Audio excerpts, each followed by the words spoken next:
Imaginez ceci, vous marchez sous une pluie battante. Une pluie froide, continue, inévitable, chaque goutte semble peser 1 kilo. Vous portez un vieux manteau de laine. Un manteau de grande qualité, magnifique autrefois. Vous l'avez payé cher, très cher. Il vous a protégé pendant des années, il a été votre armure contre le monde. Mais aujourd'hui, ce manteau est gorgé d'eau. Il est devenu une éponge de plomb. Il pèse lourd, atrocement lourd. Il tire sur vos épaules, il ralentit chacun de vos pas, il vous coupe le souffle. Vos muscles brûlent, vos jambes tremblent, mais vous continuez à avancer, courbés sous le poids. Quelqu'un s'approche alors. Il marche avec légèreté. Il s'arrête à votre hauteur et vous murmure, calmement. Tu sais, tu peux simplement l'enlever. Tu marcheras plus vite. Tu respireras mieux. Et là, au lieu de le remercier, vous répondez, presque instinctivement, avec une pointe de panique. Je ne peux pas. J'ai trop investi dans ce manteau. J'ai traversé trop de tempêtes avec lui. Et puis, qu'est-ce que je serais sans lui? Ce manteau, ce n'est pas un vêtement. C'est cette relation que vous traînez depuis trop longtemps, par simple peur de la solitude. C'est cette carrière qui ne vous ressemble plus, mais que vous maintenez pour l'image. C'est un rôle, une étiquette, une version de vous-même, qui est devenue une prison. Nous appelons cela la persévérance. Nous appelons cela la loyauté. Nous appelons cela le courage. Mais soyons honnêtes, ici, entre nous. Très souvent, ce n'est pas du courage. C'est simplement de l'auto-sabotage. Déguisé en vertu. Aujourd'hui, nous allons passer quelques minutes ensemble. Pas pour apprendre à devenir plus fort. Le monde vous crie déjà assez. Qu'il faut tenir bon, encaisser, ne jamais abandonner. Aujourd'hui, nous allons parler d'une autre forme de force. Une force plus rare, plus adulte, plus intelligente, l'art de déposer les armes. Nous allons explorer pourquoi s'accrocher à ce qui ne vibre plus revient à arroser une plante en plastique. Vous y mettez de l'énergie, du temps, des larmes, et vous vous épuisez à attendre des fruits qui ne viendront jamais. Ce script est divisé en 5 piliers, 5 vérités inconfortables. Prenez un café, éteignez vos notifications, installez-vous, et préparez-vous à vider, enfin, votre sac à dos. Le plus grand voleur d'énergie dans votre vie n'est pas le conflit ouvert. Ce n'est pas la dispute qui éclate. Le vrai voleur, c'est l'inertie. C'est cette relation qui n'est pas assez mauvaise pour vous pousser à fuir, mais qui n'est plus assez vivante pour vous donner envie de rester. Imaginez une petite fuite d'eau dans une maison. Un goutte à goutte. Au début, on ne l'entend pas. On s'habitue au bruit. Mais après des mois, des années, l'humidité s'infiltre partout. Les murs pourrissent de l'intérieur. C'est ce que font les relations par habitude. Elles ne vous vident pas d'un coup. Elles vous grignotent. Elles consomment votre patience, votre joie, votre lumière, centime par centime. Ce n'est pas une explosion, c'est une lente érosion. C'est cette soirée où vous vous asseyez l'un à côté de l'autre, chacun sur son téléphone, et le silence n'est plus confortable, il est juste vide. C'est ce projet que vous avez abandonné parce que l'autre n'y croyait plus vraiment. Ou pire, cette sensation de marcher sur des œufs pour éviter une discussion qui pourrait tout faire basculer. Vous savez, ce sentiment de solitude, mais à deux. L'autre est là physiquement, mais son esprit est ailleurs, et le vôtre aussi. Vous restez par confort, par peur du changement, par peur de blesser, ou simplement parce que c'est devenu une routine. Vous pensez que c'est gérable. Vous vous dites, ce n'est pas si grave. Mais chaque jour qui passe, l'eau continue de couler. La fondation de votre bien-être s'effrite. Le problème avec l'inertie, c'est qu'elle est confortable. Elle ne demande aucun effort.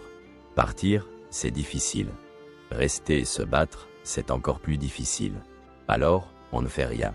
On laisse l'habitude prendre le contrôle. Mais quel est le coût réel de cette passivité? Le coût, ce sont les rires que vous n'avez plus, les rêves que vous mettez de côté, l'étincelle qui s'éteint dans vos yeux. Vous devenez une version de vous-même qui survit au lieu de vivre. Vous vous adaptez au minimum syndical de bonheur. Et un jour, vous vous réveillez et réalisez que des années se sont écoulées, gaspillées dans un entre-deux fade. Ce n'est pas le drame qui tue l'amour ou l'amitié.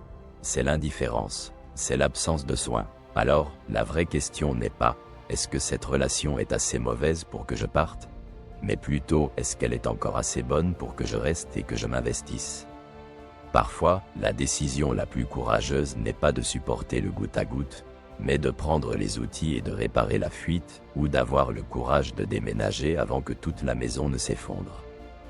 Connaissez-vous cette sensation, celle d'un repas qui s'éternise, où chaque minute semble peser une tonne?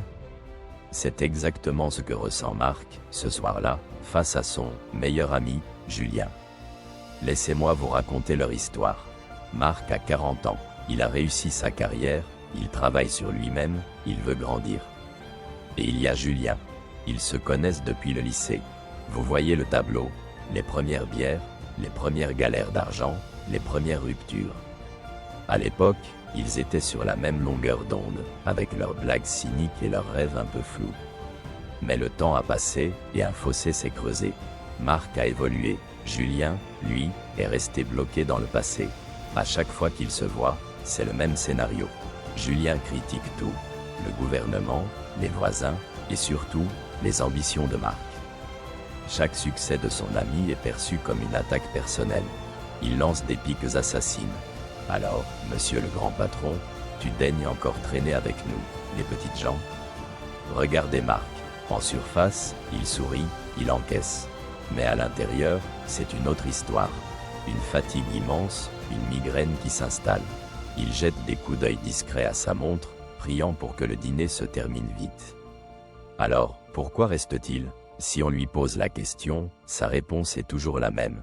C'est Julien, quoi. On se connaît depuis 20 ans. Je ne peux pas le laisser tomber. Marc se voit comme quelqu'un de fidèle, une bonne personne. Mais la vérité est plus dure à avaler. En réalité, Marc est comme un jardinier qui s'obstine à arroser une plante morte. Le lien qui les unissait autrefois est desséché depuis bien longtemps. Il croit rendre service, mais en s'accrochant, il fait du mal à tout le monde.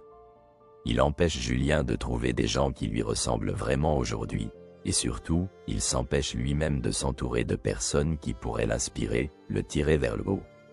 Cette histoire, c'est peut-être aussi la vôtre. Combien de plantes mortes arrosez-vous par habitude ou par culpabilité? Parfois, la plus grande preuve d'amour et de respect, pour soi-même et pour l'autre, c'est d'oser tourner la page. De laisser partir ce qui n'est plus, pour faire de la place à ce qui pourrait être. Épictète, l'ancien esclave devenu philosophe, disait « Attache-toi à ceux qui te rendent meilleur ». C'est une phrase puissante, n'est-ce pas?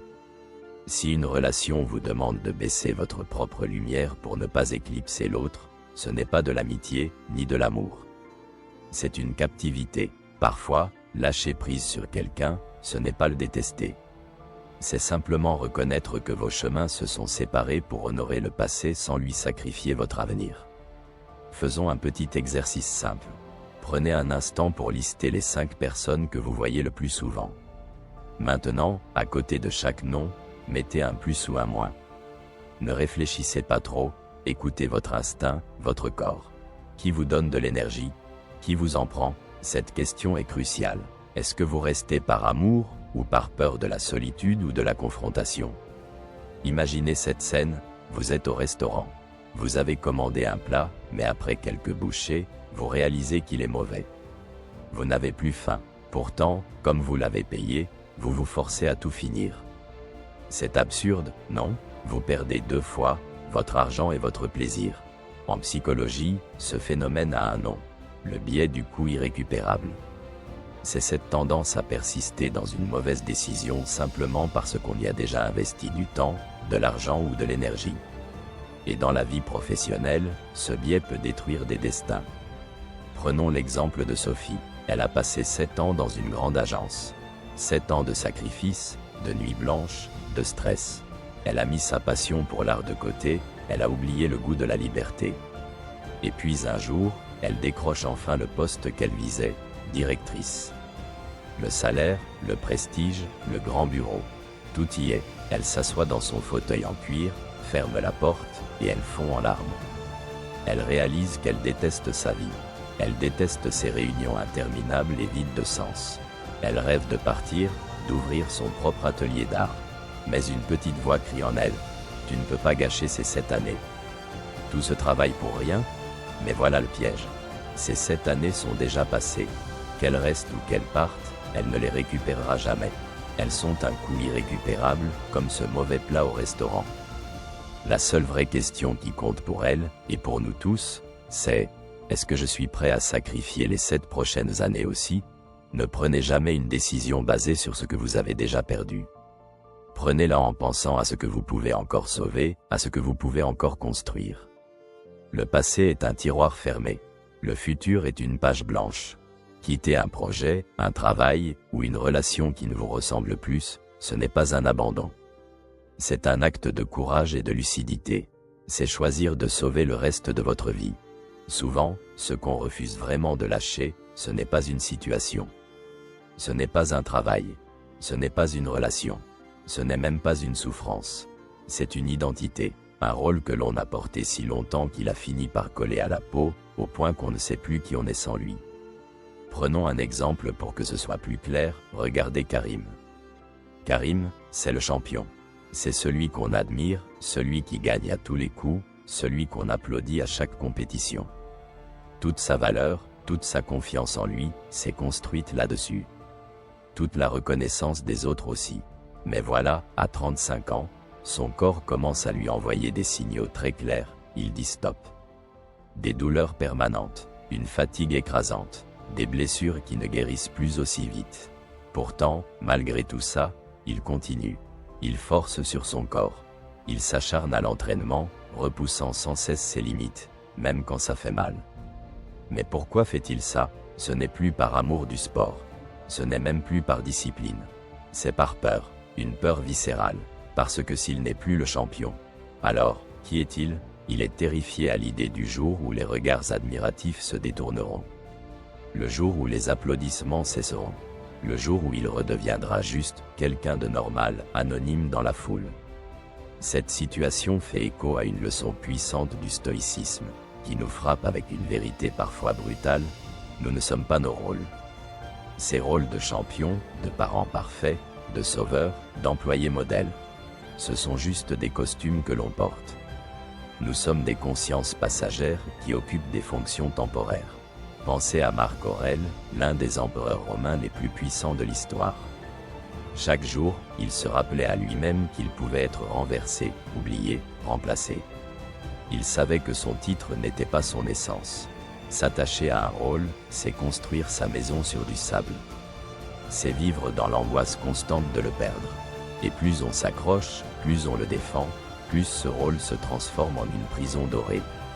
On croit qu'il nous protège, mais en réalité, il nous empêche de grandir, d'évoluer, d'être libre. On sacrifie notre bien-être, notre santé, notre paix intérieure, juste pour maintenir une image. Alors, comment on en sort? Parfois, la seule façon de survivre, c'est de laisser mourir une ancienne version de soi. Attention, pas dans la violence ou dans la honte. Pas en se disant qu'on a tout raté. Non, au contraire, il faut le faire avec un immense courage, un courage silencieux qui consiste simplement à se dire « ce que j'étais m'a servi ». Ce rôle m'a beaucoup appris, mais ce n'est plus ce que je suis aujourd'hui. Il s'agit d'accepter que le changement est la seule constante de la vie. Se détacher d'un rôle n'est pas une perte, c'est une libération. C'est s'autoriser à explorer d'autres facettes de soi, à découvrir de nouvelles passions, à construire une identité plus solide, basée non pas sur ce que l'on fait, mais sur qui l'on est vraiment au plus profond de nous. C'est un acte d'amour-propre immense. Alors aujourd'hui, demandez-vous, quel rôle vous colle à la peau? Et êtes-vous prêt à le laisser partir pour découvrir qui vous pourriez devenir? Quand on dépose enfin ce rôle, quand on pose le sac, quand on cesse de se définir. Le silence arrive, pas le silence apaisant des films, pas le calme méditatif qu'on vous vend. Un vrai silence, un silence nu, il enlève les repères, il enlève les applaudissements, il enlève les excuses, et avec lui, le vertige. C'est ici que beaucoup abandonnent. Ils paniquent, ils remplissent immédiatement une nouvelle relation, un nouveau projet, un nouveau combat, peu importe lequel. L'important, c'est de ne pas ressentir ce vide. Mais ils se trompent, ce qu'ils fuient n'est pas le vide. C'est leur vraie voie. Le stoïcisme nous enseigne quelque chose de rare, le vide n'est pas une absence. C'est un espace où l'essentiel peut enfin apparaître. Comme un champ qu'on cesse d'exploiter. Vu de loin, il a l'air abandonné. Mais en dessous, la terre se répare. Les racines se reforment, la structure se renforce, La vie ne repousse jamais dans l'agitation permanente. Elle repousse dans le repos juste. Habiter le vide, c'est accepter de ne pas savoir immédiatement. Ne pas savoir quoi vouloir. Ne pas savoir qui devenir. Et rester quand même. Respirer, observer, ne pas remplir trop vite. Si vous traversez cette phase, si tout semble flou, si vous avez l'impression d'avoir perdu quelque chose sans savoir quoi, ne fuyez pas, vous ne régressez pas, vous vous allégiez. Le vide est inconfortable parce qu'il ne ment pas. Mais c'est lui qui prépare la prochaine solidité. Si vous êtes encore en train de m'écouter, ce n'est pas un hasard. Personne ne reste jusqu'ici s'il n'est pas déjà fatigué de porter un poids. Vous savez exactement ce que vous portez depuis bien trop longtemps. Ce combat inutile, cette loyauté silencieuse qui vous ronge, cette identité qui vous épuise. Vous connaissez le nom de ce fardeau, mais on vous a peut-être appris que lâcher prise était une faiblesse. Que c'était abandonner, que c'était fuir, que c'était échouer. C'est faux. Lâcher prise, c'est arrêter de gaspiller sa force dans ce qui ne dépend plus de vous. Les stoïciens le savaient il y a des siècles. La vraie puissance n'est pas de supporter toujours plus, mais de choisir intelligemment ce qui mérite encore d'être porté. Vous n'avez pas besoin de plus de volonté. Vous n'avez pas besoin de devenir plus dur, plus résistant. Vous avez besoin d'une décision claire. La décision de poser. Imaginez que vous marchez sous une pluie battante. La vie est déjà assez difficile comme ça, non? Pourquoi la traverser avec des vêtements trempés et lourds? Enlevez ce manteau qui pèse sur vos épaules. Prenez une grande inspiration.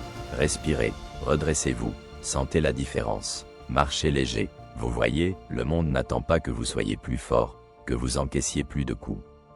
Il attend de découvrir qui vous êtes vraiment quand vous n'êtes plus écrasé par ce poids. Alors, prenez une seconde. Juste une. Et posez-vous cette question, honnêtement, sans tricher. Qu'est-ce que je porte encore qui ne m'aide plus à avancer, à vivre droit? Vous n'avez pas à tout déposer aujourd'hui, d'un seul coup. C'est impossible, mais vous pouvez commencer par la chose la plus importante. Arrêtez de vous mentir à vous-même sur ce que vous portez. Si ce message a résonné en vous, si vous avez senti quelque chose bouger à l'intérieur, c'est que le moment est venu.